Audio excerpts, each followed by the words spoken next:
Yeah? If you want to hear banter, this is what someone just sent in a group chat.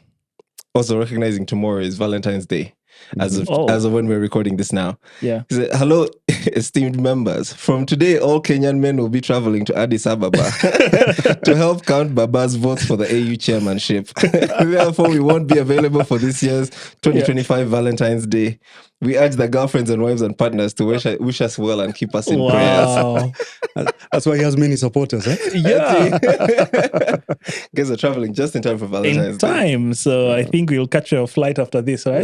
In a few minutes, we'll be have plans. on our way to Addis Ababa. I have plans with the wife. If I go for those trips, I'll come back and the locks have been changed. I know. So this is the first episode of the year 2025. Yeah, quite exciting, man. It's been a minute. How does that make you feel? Honestly, just excited to get back at it. Yeah. We've been off the waves for a bit, but I'm just happy that we're back. It's just the consistency and trying to make sure we keep releasing episodes. I told you there's an interesting thing I wanted to share, which I guess we won't share later in the episode, but I think it's quite valuable, which is, Simon Sinek? No. He's one of those like self-help guys. He's very famous. If you see a video of him, you'll know him. Yeah, I think I know him. He's very well spoken. He does a really great job. Yeah. So he has a book called The Infinite Game. Have we talked to you about infinite games? Not yet. So the concept being there are finite games and there are infinite games. Mm-hmm. Finite games are most of the games we play in sports and all that. So there's a set duration. There are known players. So it's Lamusia and Tim are the ones competing. They're going to play for 90 minutes. One of them will win. For one to win, the other has to lose. For one to lose, the other has to win. Yeah. And then, so it's very defined, set rules, set timelines, set players. Then there are infinite games whereby the players are unknown. Some are known, others are unknown. Players come in and out of the game. This game doesn't have a set duration, and there's no real concept of winning or losing, at least not in the way of finite games. So, for example, health and fitness, right? So the year 2025 has begun. You say, this is my year. I'm going to be in the best shape, or health-wise, I'm going to be really healthy. That's an infinite game. Because at the end of the year 2025, it's not like, you lost health or you won. There's no winning health. If I'm healthy, the other person doesn't have to not be healthy for me to be healthy, and vice versa, right? So it's more like a mindset of how do you think about this game, and are you thinking about it in the long term? And for infinite games, you only lose if you stop playing the game. So, for example, marriage is an infinite game. And I love the example of marriage because it's not like, I have the best marriage. My marriage has won all of marriage. Are you saying this because tomorrow is Valentine's? And because Sandra will be watching. No. Yeah. Point being, to you only lose if you get out of the game, if you stop playing. And you win by focusing on being consistent, compounding. So the more you're consistent in the game, the more the compound effects of it reveal themselves and reward you. And you also win by competing against yourself, right? So the only person you're competing with in the gym is yourself. Better than I did the other day. Are my results better than they were previously, right? It's not like, I get into the gym and I see someone else who's more buff or more whatever. And they're like, I've lost. Now I get out of the game. It's like you just keep pushing. So for me, I think of the podcast as an infinite game. The only way we lose is if we stop. That's it. If we just keep going, we're always winning because we don't have to be the best podcast, much as we could be, and hopefully we will be. But as long as we keep going and people keep getting value out of it, then we're already winning. So that's for me, 2025. The infinite game. Clearly, you grew profound. During that break, you grew very profound. Someone else is very profound, and I just happened to take their idea and spit it out on the podcast. But so wonderful. Know the game you're playing. Yeah, that's basically it. And sorry. So and glad to have Lamusia here with us. So. Yeah, fantastic to be here. Yeah, are you? How is the experience for you? I love the banter at the beginning. It kind of eases it up. Okay, wonderful. Yeah. All right, let's get to it.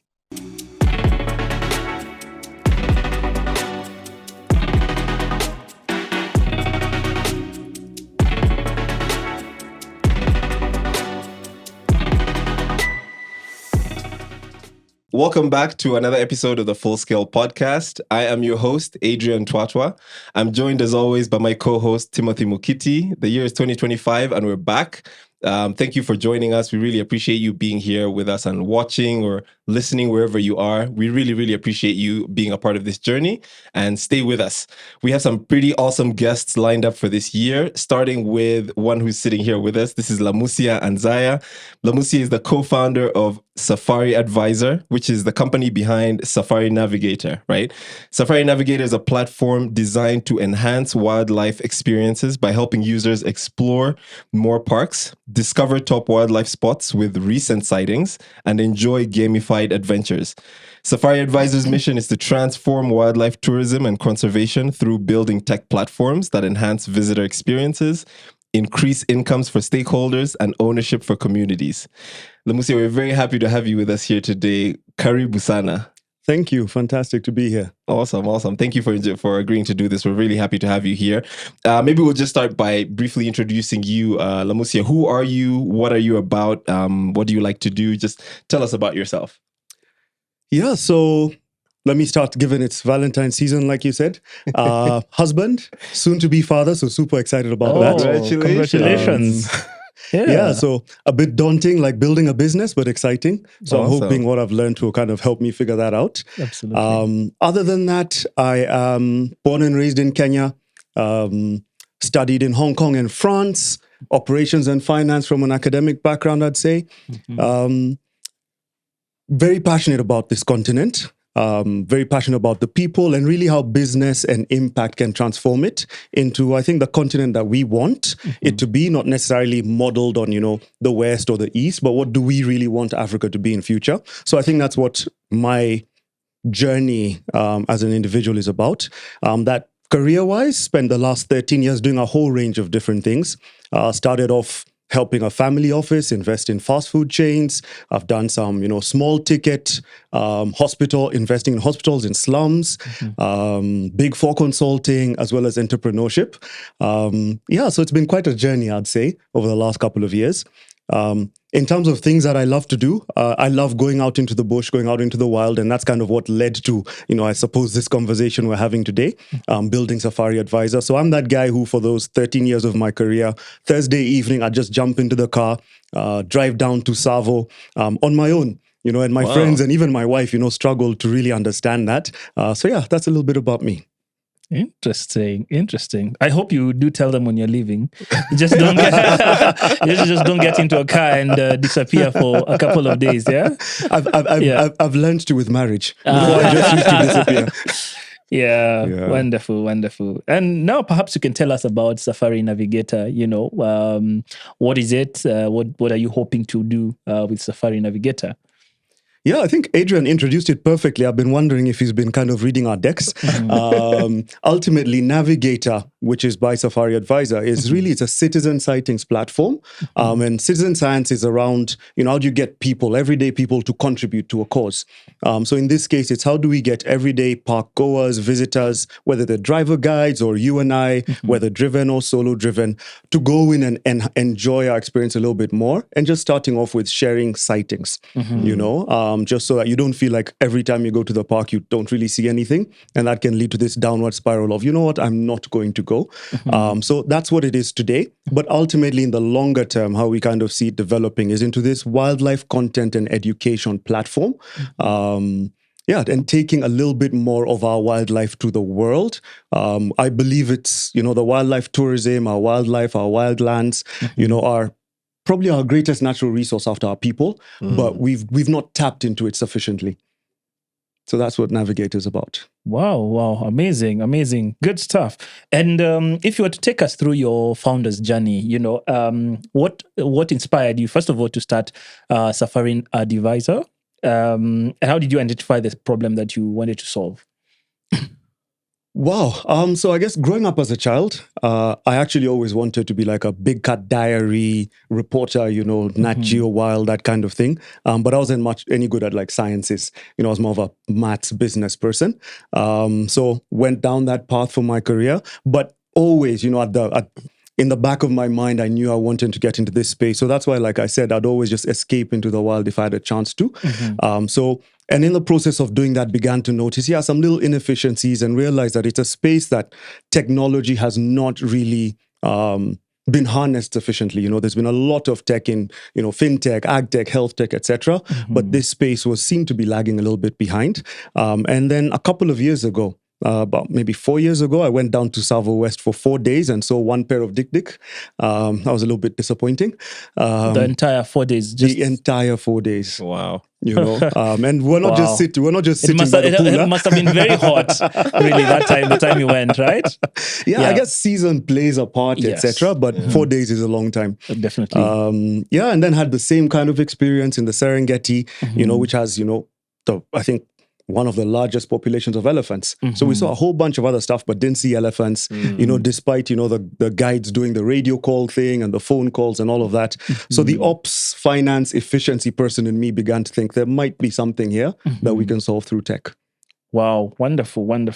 That's really interesting. cool. Interesting. And what are the biggest challenges that you've faced in the early stages of Safari Advisor as well as Safari Navigator? Well, I think the first one is, given it's starting off as a sightings platform, we're basically trying to bootstrap a network effect business. So imagine, a Facebook, an Instagram kind of being bootstrapped. They tend to suck up a lot of cash. So we're having to really be smart in how we use funds, etc. So that's probably one of the first things. I'd say the second thing is around... the sector as a whole is fairly fragmented, fairly competitive. And we've had to spend a bit of time, do a bit of work to message, to the stakeholders, that we are not here to compete. We're not a travel agent. We're not a tour operator. We're not a bookings platform. Ultimately, we just believe we can build tech platforms that support the industry. So messaging that and getting people on board in that sense. And I think the third thing has been a lot of the solutions in this space have really been built, let's say, by technical experts, researchers, conservationists, etc. By them and for them, which means they're a little bit difficult for the common man to use. It's Latin names, Leopanthera, etc., etc. if you're trying to save a spot. So I think that's the other thing is just the journey of, I'd say, educating, this new consumer, you and I, that there's this product that's not technical that you can use and almost create a market. So we kind of have had to do a lot more education and awareness before acquisition than I think we need to do. Interesting. Wow. That's so fascinating. It sounds like, I mean, personal experience, that is a real problem. We've gone to, say, Samburu, and it was really dry. There was a drought. It was barely any animals. And most of the rangers are, hey, Roja, they're talking to one another, trying to figure out where the animals are. We get there, the animals are already gone. So this sounds like something that really does solve a true problem. But so you have the product, you have the real need. How are you sort of trying to find that product market fit? How are you trying to test to figure out if this product is the one that's really addressing this problem the right way for the right market? Yeah, I think fantastic question, but on the Roger quickly. The thing with the sightings app and the thing with the wild is animals always move. So this pin which is dropped, which is helping someone, it's still always going to be a guide. But I think the thing is, rather than someone saying, there by the big stone or by the hill or by, you've got just a little bit better bearings as you look. But yeah, in terms of product market fit, what we started with a platform just for the drivers and guides, right? And we basically said that if we can add value, to the drivers and guides, and because they're in the field most, they cross a lot of different parks, they're the ones using the main current solution, which is radio and a few closed WhatsApp groups. And we basically said, hey, you know what? These driver guides, they, as we see it, are the face of tourism. If you come in or if you're riding with them, whether you're a domestic tourist or a foreign tourist, ultimately you spend so many hours with them, but they've kind of been underserved as well. Not a lot of solutions are focused on them. So we said, hey, you know what? If we can provide a solution for them, focus on them, add value to them, and they begin to use it and like it, then adding value to their visitors should not be too difficult. So that's where we started with that for the drivers. For Navigator, which is like the core product for the market. There, what we're doing is trying to onboard a lot of frequent park visitors. So photographers, etc. Also because they're a little bit more forgiving. They understand, that when you go to the park, you've got to have patience. And something could just be lying in the grass and it's really on you to just wait and wait and wait. So they're a little bit less Gen Z in the sense of, instant gratification, and also more forgiving, as the product develops. And I think for the third thing in terms of PMF, I think we're really trying to, for both of them, drive, let's say, incentives and rewards and these kinds of things that ultimately make the product fun, get people referring their friends, etc. Yeah. And we've been lucky. We've kind of seen like 60% referral rates on the product so far. That's amazing. And you sort of mentioned network effects. Did you find that bringing on board like the guides first and then frequent visitors, is that sort of building that network that you had hoped for? It is. I think I've learned in this life nothing happens as fast as you want. But you do see that. You do see some drivers come in and immediately, the next day refer 8 people. Photographers have come on board in an hour. You know, you've got 6 more signups or something like that. So we are beginning to see it happen. Awesome. And in terms of, you mentioned ed tech, ag tech, climate tech, all these things. What is wildtech? What is this? What is this classified as? And I guess tech. The real question behind it is: so you said you're not a travel agency, you're not all these other things. How do you sort of differentiate yourselves or get that message out there to people that we're not all these other things? We are different. This is what we really are. Yeah. So I think that's what we're really trying to do, let's say, primarily on our social media platforms, and in engaging with the different players and saying, hey, travel agent, can we add value to you? Tour operator, is this of value? Can it make your tourists stay a little bit more interesting? Because, they get to capture their shots and look back, see where they saw it on the map, so can we add value to you, even as a hospitality player? So I think that's what we're trying to do. Wow, amazing. I think you're really building something cool here. And in terms of just getting this off the ground, getting started, you mentioned bootstrapping. What's been your journey in terms of raising capital or getting the sort of funding that you need to get this off the ground? How's that been for you as a journey? Yeah. So unlike in a past startup where we raised some funds, here basically we said, let's bootstrap and let's see if we can kind of, grow a lot more organically, at least for some of the initial traction. So we did that for a while. We got the driver product out. And then when we began to see some traction, then we said, let's raise a small round from friends and family to allow us to launch Navigator. Okay. So that's kind of been our journey. Awesome. Interesting. So about already you've mentioned about your journey building a network of people who like to use the game parks and visit the game parks as well. In terms of scaling the business, I'm sure perhaps you're not there yet in terms of the stage you are at. But when you sort of look at your crystal ball in terms of what you want to do for scaling the business, what are your plans around that? How do they look like? Or what ideas do you have about that?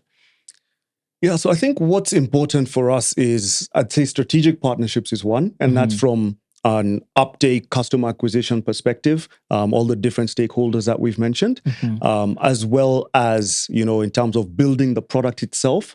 There's really great, everyone is talking AI, this, AI, that today, but a lot of, let's say, the kind of off-the-shelf products aren't necessarily what we'd need, for instance, for, say, AI-driven animal recognition. That's a question we always get already, or will it automatically recognize? But you've got to have hundreds of millions of images to even train that model. So thinking about partnerships in that kind of space. Some other feedback we've gotten from the drivers, for instance, is they love the platform, but they want more learning and education and training. So thinking about, okay, can we partner with ed tech players to say, how can we make this product, enhance their own kind of knowledge, of their work. So partnerships is really, I think, going to be key. And then for us, I'd say continuous improvement, probably trumps kind of fast growth at all costs. Absolutely. That's how we're thinking about scaling. Absolutely. All the best with that. I mean, clearly I'm already convinced, That sounds like a very good strategy and plan for scaling, and equally collaborating with other people in different ecosystems that could benefit from it, edtech, and all that. And harnessing the power of AI. I think that will be a powerful addition, such that if I'm at the park myself, I don't have to confuse a cheetah and a leopard. I immediately know what I'm looking at. I'm not there saying, okay, I saw a leopard, and then it was a cheetah. Okay, Indeed. Okay. And so far, what do you think has been your worst mistake that you've made as an entrepreneur, as a founder, or what has been your most important lesson that you've learned I mean, mistakes and lessons go together, but yeah, let us know what that has been for you. Yeah, I think let's frame the positive, because the mistakes are there are many. But I think the thing which I'm learning from all of them is flexibility, and that's kind of like being even honest with yourself. So I think a lot of kind of trying to build a business is you make decisions based on what you know today, and that can quickly change. So being kind in terms of I don't know what I don't know, and then if I need to make a quick decision in order to change or to correct, then trying to do so. So that's been my biggest lesson: trying to be more flexible as life happens. Wow, absolutely, fantastic. absolutely. Yeah. And I guess on the flip side of that, still, framing in a positive way, what's been the most sort of the highest moment in your entrepreneurship journey so far, or like a highlight so far that you really look back fondly upon? Wow.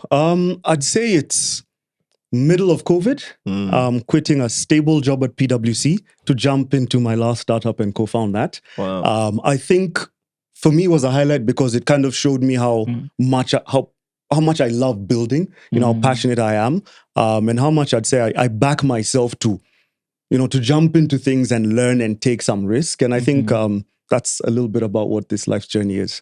Wow. So unfortunately, it's not that big round that we raised, but every win is a win. Yeah, and a win is really personal to you. It's that thing that really propelled you, or that you use as your fuel to keep going forward. And it's funny.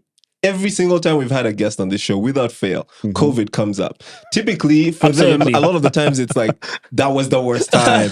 Everything was going out the window. We didn't know if we were going to have jobs, etc. It's so cool to see that COVID actually had also a different sort of dynamic in the way that it shaped your journey. So that's very interesting.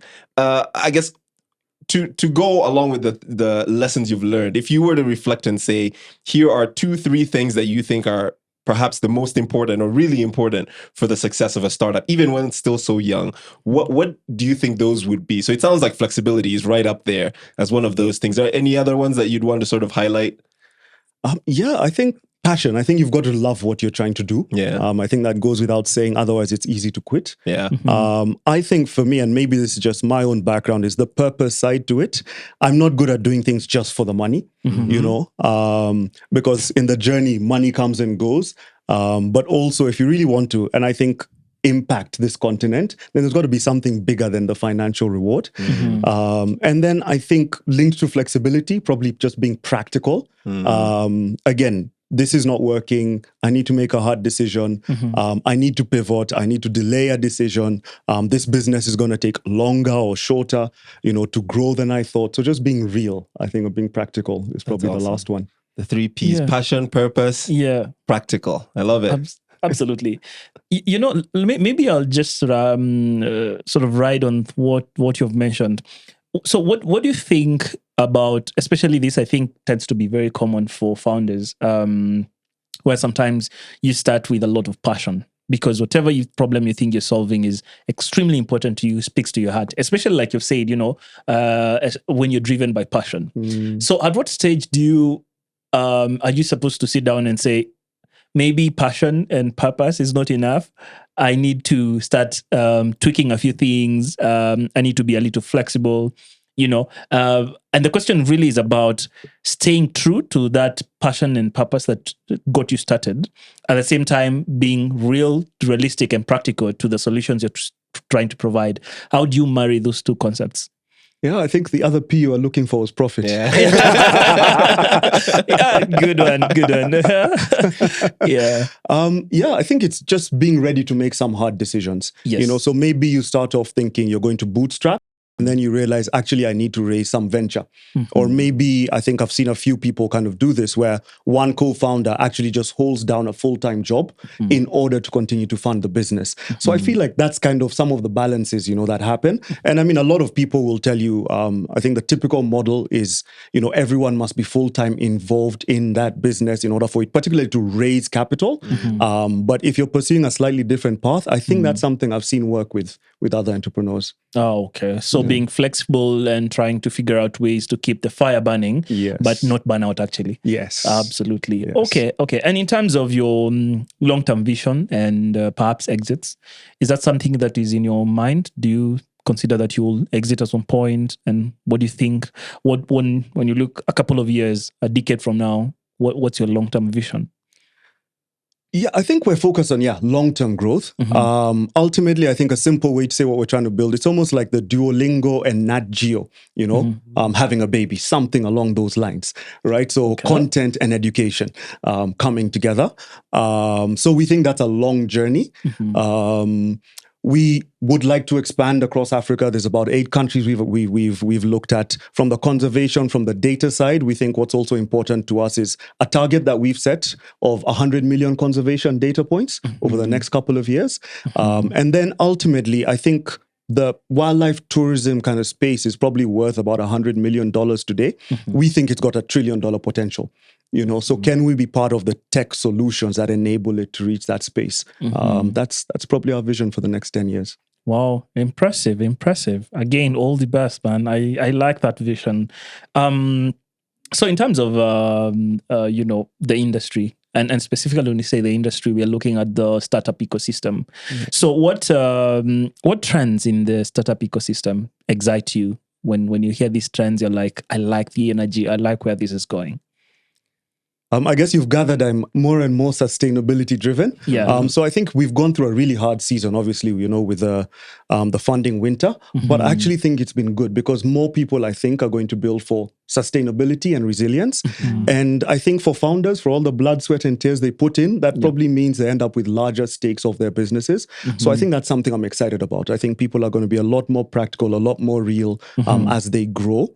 And that will drive sustainability. I think the other thing I'd mentioned, some core sectors primarily getting funding. Just the other day, venture studio in our space raised, I think, one of the largest rounds in Africa for this sector. So the diversification that's starting to happen as investors begin to look at other spaces and say, hey, you know what? There are opportunities there. Okay. So sustainability and diversification. Yes. Wonderful. And you've mentioned about, we've just come out of the funding winter. Do you think we're already out of it, or you've just gotten used to the cold now? It feels warm. I think we might just have gotten used to the cold. But also the world is so dynamic right now.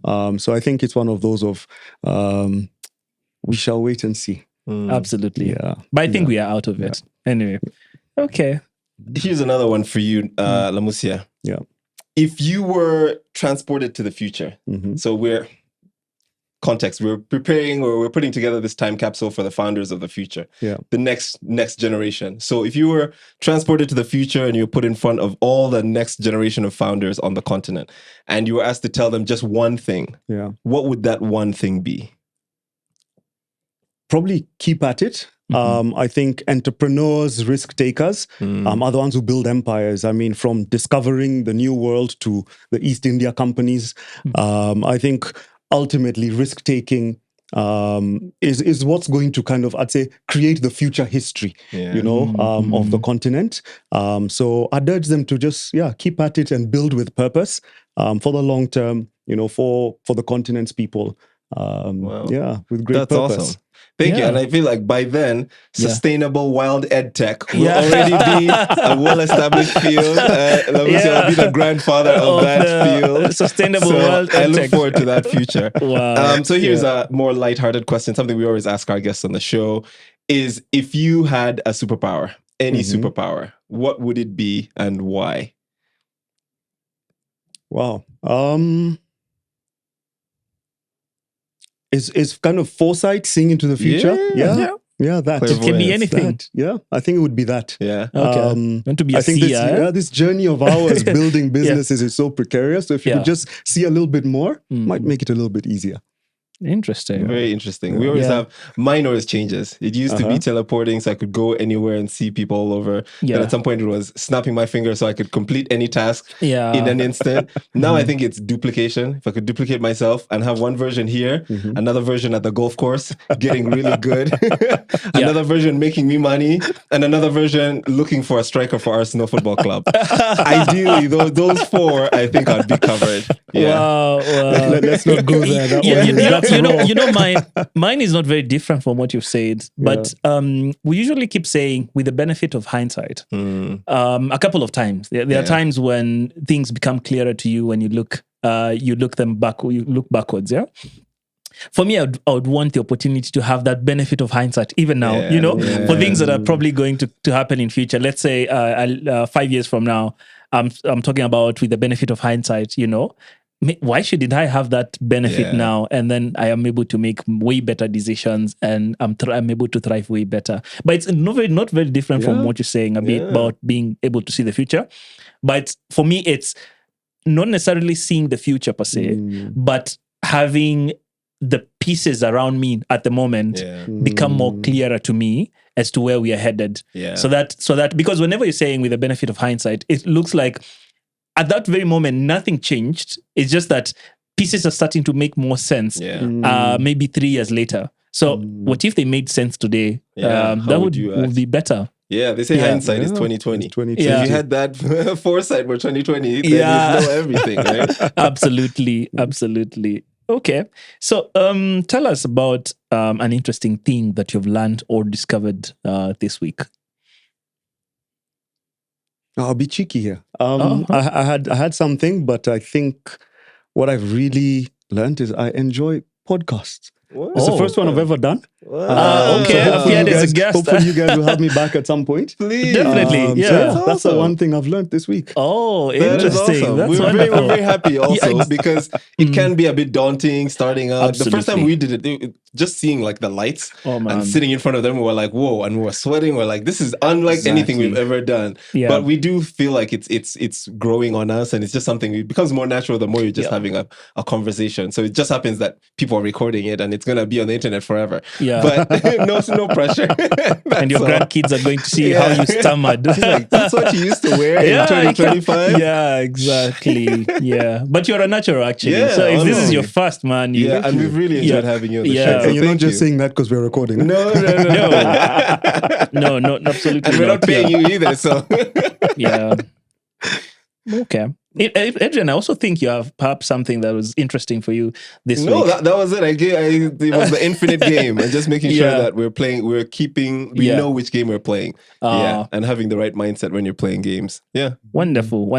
So, is there anything additional you'd want to say to the audience, particularly not addressed to founders, perhaps a life lesson that you've learned that can be useful to someone?